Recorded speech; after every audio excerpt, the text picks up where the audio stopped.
Okay, so got this pretty much finished with my hammering and my dolly work to get it bent and shaped into place. It's not flat. It's got curves and nicks and things that go up and down, this weird stuff over here. All of these interesting shapes that make putting in a flat piece of steel just difficult. So I pounded this and hammered it like on the corner. I've done quite a bit, and you can see I also have some tiny little holes drilled around the edges. But now at this point, this fits right in place, nice and tight all the way around. So now what I'm going to do is clean it out, clean it up a little bit, get my little marks off. Hit it with, just basically hit it with a flap disc to get the little marks off, and make sure it's clean because that'll gunk up a weld. Once I'm happy with it, then I'll go underneath. I won't be able to show you this because it's just because of angles and stuff, but basically this piece of metal is going to go up underneath. I'm going to get it into place, and then I'm going to come underneath it, and each one of these little tiny holes, I'm just going to put a little tiny tack weld in, just a tiny little weld. That weld is not meant to hold this permanently. That weld is meant to hold this in place so that then I can take my grinding wheel, my cutting disc, and put a bump and cut right there to get those, to get it perfect with what's in the car. Once that's perfect, then I can tap it up gently, one section at a time with a body hammer, get it perfectly flat, do a nice butt weld, come around to the other side. This takes a long time to do right, but when it's done, it's absolutely worth it. So that's the next step. Okay, so I've got it tack welded in. Drilling underneath was a failure because I wasn't thinking that I don't weld very well going up. I don't have that. My experience level is not good enough to master the art of welding above me with MIG.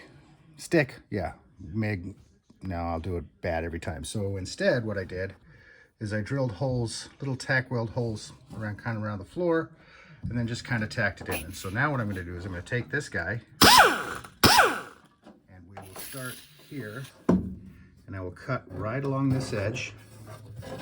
And I'm cutting this piece, not this. And I'll cut right along this edge, a little bit at a time, and then I'll take my hammer and I'll tap that piece in so it's butted up perfect with exactly the perfect gap. Exactly the perfect gap. And then I can weld that line. I'll probably do 3 or 4 tacks in a row. Get it in place. I'm happy with that. And then I'll come and I'll kind of do the same thing here, the same thing here, and the same thing here. And basically what I'm going to do is I'm going to take this piece of metal that's tacked in through these tack welds, and I'm going to move it up into this hole perfectly all the way around, and then I'll finish the welding. So that's the plan. See how it works. Okay, so I got kind of into the groove and forgot to video. So let's see where we're at so far. So yeah, and don't bitch about my welds. I know my welds suck, but they hold and they're intact and it's cool enough to touch, and they've been ground down. So I did the tacks. I used my die grinder with, ooh, geez, that blade is trashed. Oh no, it's just crap on the blade. Grinder with my cutting blade. And I had the tacks, and then I cut a line, hammered that up, welded it, ground it, cut a line, hammered it up. I've just finished cutting this line, and I've got this line. You see I got a tack there because I tapped it up ahead, kind of came around the corner there. And then this, to get it correct, I just take a body hammer, and I just gently tap it underneath until it gets exactly where I want it. Even with this, that has to have to go down just a hair. It's not really a lot of difficulty. It's just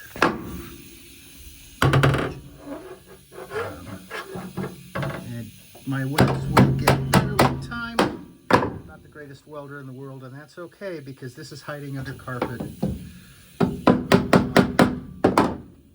long as they're intact and hold, and don't rust, and I have full penetration, I'm really not too worried. And I do have good penetration. If we go down underneath the car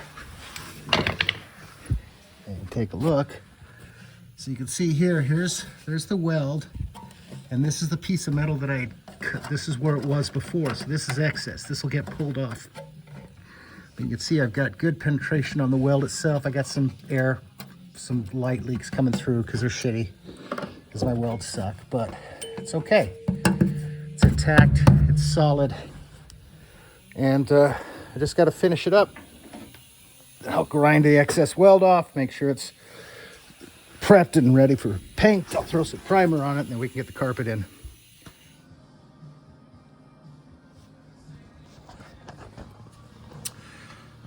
Okay, so I've got it pretty much finished.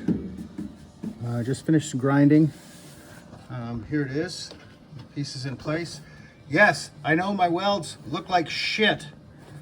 I am not an expert welder yet, and this is a piece that is good for me to practice on and good for me to build my skills on. It's not an external body panel, it's internal. It'll be primed and painted and covered with padding and sound deadening and carpet. No one's ever gonna see it.